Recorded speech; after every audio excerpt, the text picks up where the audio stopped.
Olá, está começando o Memória Grenal e hoje a gente vai entrevistar o Júlio Titoff, ou, como muitos conhecem, Yura. Tudo bem, Yura? Satisfação. Esse apelido veio da tua família, né? Não, é que em russo mesmo seria Yuri Titov. Yuri Titoff. E aí, mas na época eles não aceitaram o Yuri, porque era nome russo, era um nome estrangeiro. Hoje já está mais, os cartórios já aceitam tudo isso aí. E aí o pessoal acostumou com Yura, ficou Yura e eu tenho mais paixão pelo Yura que pelo Júlio.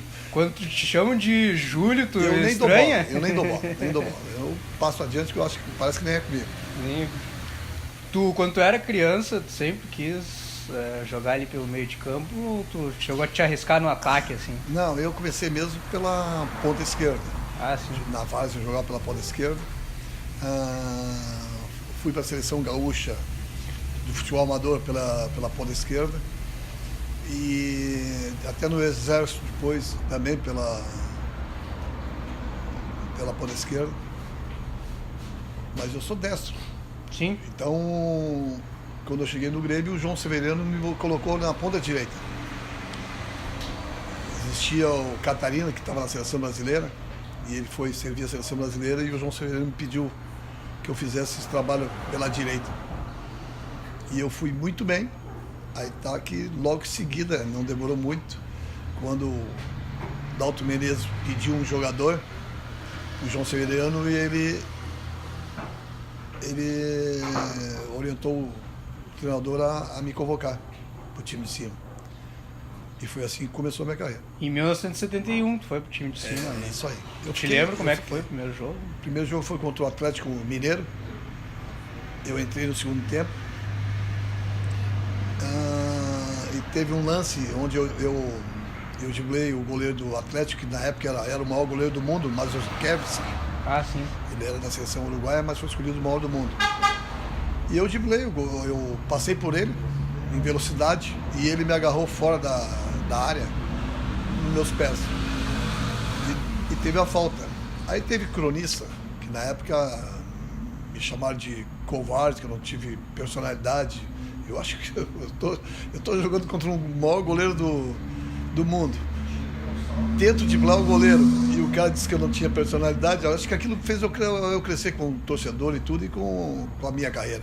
Porque me motivou muito mais para mim continuar. Eu digo, eu fiz o correto, que eu tinha que fazer. O goleiro que foi esperto, era inteligente, sentiu que com a minha velocidade ele não ia me pegar mais, e ele me pegou pelos pés. E aí fui taxado de covarde, de canela de vidro. Mas aquilo deu um incentivo maior. E aí consegui fazer uma história em 5, 6 anos de Grêmio. Sim. E logo depois, eu acho que desse lance que veio o teu apelido de Passarinho, né? Aí veio o apelido de Passarinho. E também aquela história de ser um jogador raçudo. Pela velocidade, entrega, veloz. Eu tinha o cabelo liso, o cabelo voava, então quando eu corria, aí o pessoal me colocou esse apelido. Yuri ou Passarinho? Qual que tu prefere? Eu gosto dos dois. Esse aí, sim. O Passarinho, até hoje, meus companheiros, quando vão falar sobre Grenal, ou vão falar depois de 40 anos, eles falam do Passarinho, eles não falam do Yura. E o Passarinho, meu amigo, o Yura e tal. Então essa é a colocação. Mas tanto faz me chamar de Passarinho ou de Yura, eu estou muito feliz. E tu falou em velocidade, tem jogador da dupla aí que faz gol nos 90 minutos. Demora 90 minutos para fazer gol. Teve um jogador do Grêmio que demorou 14 segundos, né? Como é que foi isso aí? Isso aí são coisas que Deus ilumina. É uma coisa que é divina. Pois, na verdade, eu não participava dessa jogada. Era uma jogada ensaiada com o Tele Santana. Mas eu, no lance no Grenal, eu vi que o Tarcísio, que participava, ele não correu, mas eu, como tinha velocidade, eu corri. Sim. E recebi a bola lá na frente. Só tive trabalho de fazer o gol. Nem olhou para trás, né? Não, nem olhei para trás. A jogada foi de Tadeu Rício, o André Catimba, Éder. Eles que fizeram toda a jogada, e eu só tive o trabalho de botar para dentro. E isso me ajudou muito na época, porque eu tinha uma certa briguinha com o torcedor não me aceitava muito e tal.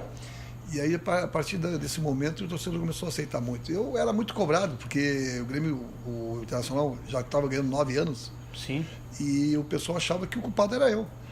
Quando terminava o ano, os dirigentes traziam o jogador para a minha posição. Quando chegou o Tele Santana, e o Tele disse assim, mas vocês estão brincando. O Tele foi ver um treino e disse, mas esse rapaz está sendo dispensado? Sim, tá, vai ser dispensado, vai ser emprestado para um outro clube.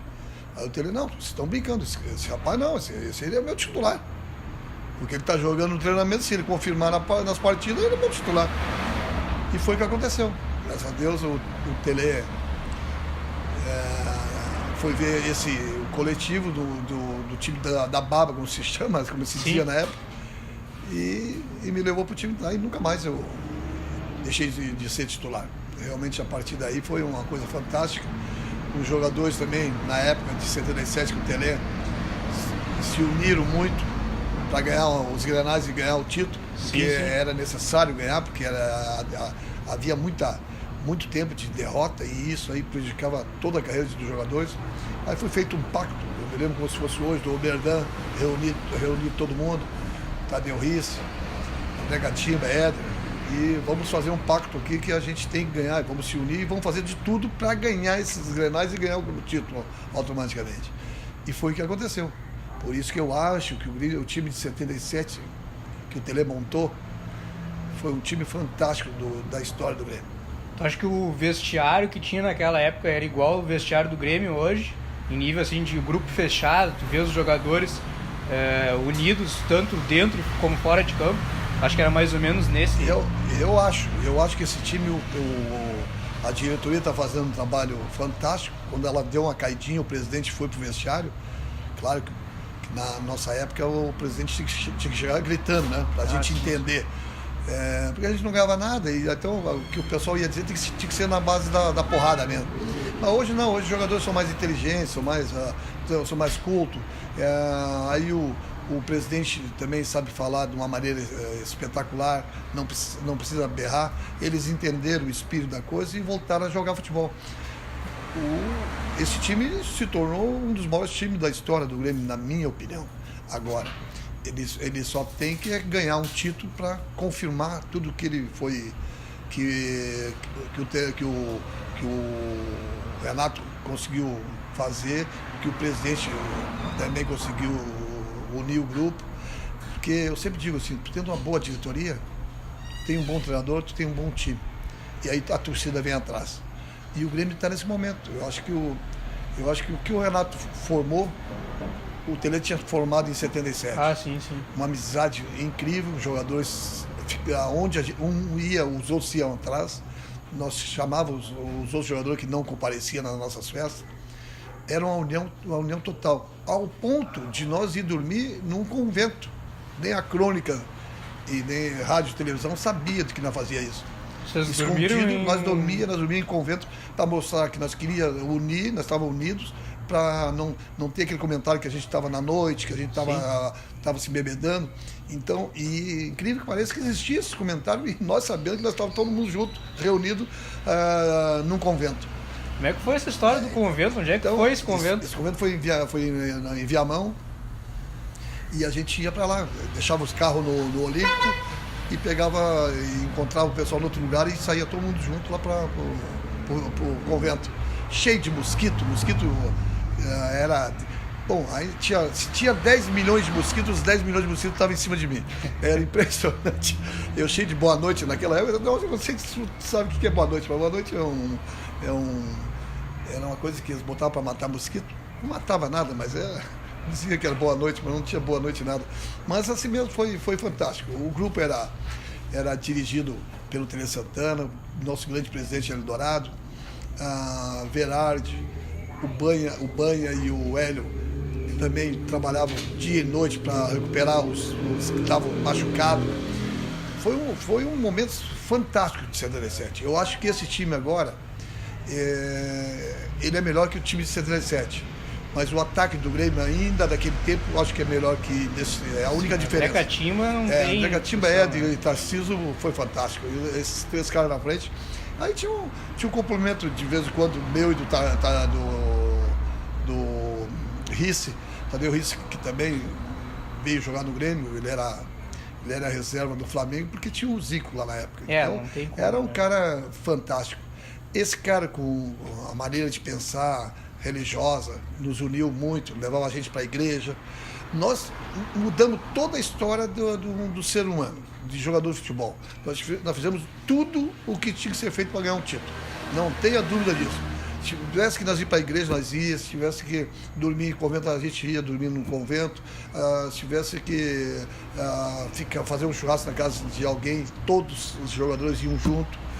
Foi fantástico. Nós realmente... Mas eu sempre digo que o time de 77 foi graças a um cara profissional que chegou aí, que foi Tele Santana. Esse cara devia ser espetacular, né? Foi diferenciado. Eu acho que tudo que acontece no futebol brasileiro até hoje ainda é alguma coisa, alguma jogada ensaiada, tudo ainda é do Tele Santana. Esse cara foi diferenciado. Se o Pelé foi, para mim, um dos maiores jogadores, e é o maior jogador do mundo, Deus colocou ele no mundo, vai dizer que tu vai ser o maior jogador do planeta. O Tele Santana também é para mim, como treinador. Não tenho dúvida disso. 77 foi melhor do que o time de 79, 2 anos depois, que aí tu voltou a ganhar um campeonato gaúcho pelo Grêmio? Não tenha dúvida. O time do Grêmio de Tele Santana de 77, ele só não ganhou 78 porque eu não joguei na final de 78. No último jogo, nós jogamos no Grenal, no Beira-Rio, empatamos 2-2, e a decisão era no Olímpico, onde a gente precisava só do empate. Mas acontece que eu não pude jogar por problema da minha perna, dessa lesão que até hoje me traz problema. Até hoje já operei uma perna. Estou para operar outra, faz parte. Eu não pude jogar naquele jogo. Foi uma coisa engraçada, que esse jogo de 78, os jogadores pediram para o Tele, e deixa ele jogar. O senhor sabe que ele jogando 20, 30 minutos, ele já modifica toda a história das coisas. O Internacional tem medo dele, e a gente vai aproveitar esses 30, 40 minutos, que é importante. Mas ele não aceitou, porque ele tinha confiança tão grande no time dele. Não vou ter que botar um outro jogador logo em seguida, porque ele está machucado. Mas o Tele, depois, no passado, depois eu dizia para ele, foi o único erro teu, foi tu não ter me colocado naquele jogo. Que tu sabe muito bem que se tu colocasse, a história era outra. Mas isso faz parte. Só quem viveu aquele momento sabe o que eu sofri no vestiário naquele jogo, porque eu chorava muito, pedindo para jogar, e ele não deixou eu jogar. E o Grêmio perdeu de 2-1 e o Internacional foi campeão. E em 79, voltamos a ganhar de novo com 15 pontos de diferença do Internacional. O time do Grêmio não tinha dúvida. A partir daí sim, a partir de 78 para 79, o time do Grêmio já começou aquele time fantástico começou a cair. Sim. E aí nos anos 80, início lá, 1980, foi como grande contratação pro Criciúma, mas acabou, como tu disse, da tua perna. Mas eu fui pro Criciúma só porque eu tinha um contrato com o Grêmio e tinha que cumprir aquele contrato. E o Criciúma aceitou de eu ir jogar só 3 meses lá. Que na verdade nem cheguei a jogar 3 meses, joguei 2 meses no Criciúma. E incrível que pareça, eu fui pro Criciúma, jogava uma partida e ficava 2 fora, cada perna. Mas assim mesmo me tornei goleador. Por isso que o Internacional se interessou em me contratar. Que o próprio Criciúma vendeu pro Inter. Porque naquela época os jogadores era o clube que mandava. O clube que vendia o jogador, não era o jogador que tem a liberdade hoje de escolher o time que ele quer ir. E naquela época eu tinha dito, já na saída de Criciúma, eu disse, eu não quero ir pro Inter. Mas nós já te vendemos. Aí eu vim pro Internacional, mas não aceitei, porque eu até iria jogar. Eu fiz uma proposta grande, que se o Internacional aceitasse, financeiramente seria para mim ideal. Mas eu não quero jogar, mas isso aí é muito dinheiro. Eu disse, então não quero, me manda embora de novo. Eles me mandaram embora de novo. Mas tu... Cheguei até no Criciúma, briguei com o dirigente do Criciúma, porque os caras não queriam devolver o dinheiro, né? Então, pro Internacional. Então, as coisas não foi fácil. Mas aí, a partir dali, eu larguei o futebol também. Mas tu ia estranhar jogar com a camisa do Inter, né? Por isso Prevista desde pequeno. Por isso que eu não aceitei. Por isso que eu não... Aquilo, eu sempre digo que eu era um jogador que eu sofria 2 vezes. Eu perdia como jogador e como torcedor. Eu nasci na barriga da minha mãe gremista. Eu me lembro muito bem que eu acho que estava na barriga da mãe, e o Alcino fazendo gol, o Milton Coelho fazendo gol, o Juarez fazendo gol, e eu já estava vibrando com o Grêmio. As brincadeiras de criança já... Não tenha dúvida disso. Já imaginava com a camisa do Grêmio, né? Quando eu comecei a entender futebol, eu era gremista e, graças a Deus, isso aí é umas coisas que Deus me iluminou. Me deu a chance de fazer o gol aos 14 segundos, para ficar na história. Me deu a chance de sair da várzea para jogar no time do Grêmio em 3 meses. Eu já era profissional, só joguei 3 meses no juvenil. E fazia uma carreira que eu fiz em torno de 5, 6 anos que eu fiquei no Grêmio. Eu fiz uma carreira fantástica, que até hoje, onde eu vou, eu sou reconhecido. Agora mesmo no futebol feminino, onde eu sou dirigente, fui a Manaus e o pessoal me recebendo lá como se, pô, tu é o Yuri, aquele que joga no Grêmio. Então isso aí são coisas fantásticas. Como é que está sendo essa experiência no futebol feminino do Grêmio, que é vamos dizer assim, uma novidade, né? Já estamos quase 1 ano já com essa novidade. O próprio co-irmão internacional já também está fazendo uma equipe. Eu acho que é um momento de crescimento do futebol feminino, é agora. Eles estão crescendo de uma maneira fantástica. Fizeram um campeonato ano passado muito bom, onde a gente participou, mas a gente não participou como as jogadoras do Grêmio. Todos os jogadores eram da federação, dos clubes do interior. Mas agora nós estamos fazendo um trabalho que realmente os jogadores são todos do Grêmio. Filiados ao Grêmio, são do Grêmio, dirigido pelo Grêmio, pago pelo Grêmio. Tudo hoje agora é do Grêmio. E agora nós estamos tentando fazer um trabalho fantástico, tomara que o Internacional consiga também, para que no futuro tenha um Grenal feminino e que o futebol feminino cresça. 2016, 2017 é a época do futebol feminino, ou lá em 77 se tentasse algum projeto parecido, ou 79, na tua época de jogador, teria um impacto tão grande assim? Não teria, não seria legal naquela época. Naquela época existia o torcedor, ele ia ao campo e não levava a esposa, não levava as filhas, não levava ninguém, as mulheres. Hoje, tu vê mais mulher do que homem no campo de futebol. Hoje elas tomaram conta. A minha filha mesmo insiste para mim levar ela para o campo. Pai, não, eu quero ir no jogo. Filha, eu vou olhar pela televisão. Não, pai, eu quero ir no jogo. E assim as mulheres, tu vai no Beira-Rio, que às vezes eu olho os jogos do Internacional e a arquibancada lotada de mulheres, e o Grêmio é a mesma coisa. E lá no Grêmio, elas mesmas dizem, não, meu marido, eu estou levando meu namorado está aqui graças a eu insistir para mim aos jogos. Então esse é o mercado que está aí à disposição da crônica, à disposição dos patrocinadores. É um mercado maravilhoso que está aí para crescer. Essas empresas que têm material esportivo, que trabalham com isso, elas estão muito fracas ainda nesse setor. Porque eu vejo mulheres, eu estava na loja do Grêmio e as mulheres reclamando que não tinha roupa feminina do esporte. E eu acho que está no momento desses caras, Adidas, a Ombro, saber que tem um espaço aí e que elas estão, e elas que gastam. O homem não gasta muito, o homem pega a mesma roupinha e bota o ano todo com a mesma calça, a mesma bermuda, porque o que eu gosto eu fico sempre com a mesma. Mas a mulher não, a mulher é vaidosa, ela quer sempre mudar de camisa, mudar de trajes. Então eu acho que é um campo maravilhoso, mas uma pena que eles não estão assumindo esse ganho que eles poderiam ter. Sim. Mas quem chegar primeiro vai beber água limpa, e isso aí vai acontecer. O futebol feminino já está mudando muito, que está na Europa, na China mesmo, também está crescendo muito.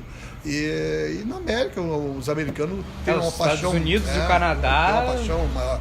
Aqui no Brasil ainda só tem realmente um local que está completamente apaixonado pelo futebol feminino, que é Manaus.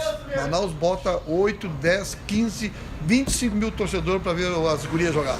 É uma coisa que a maioria dos jogos da seleção brasileira são feitos jogam lá, né? São feitos lá exatamente porque lá tem público feminino. O pessoal vai, mas tá chegando aqui também.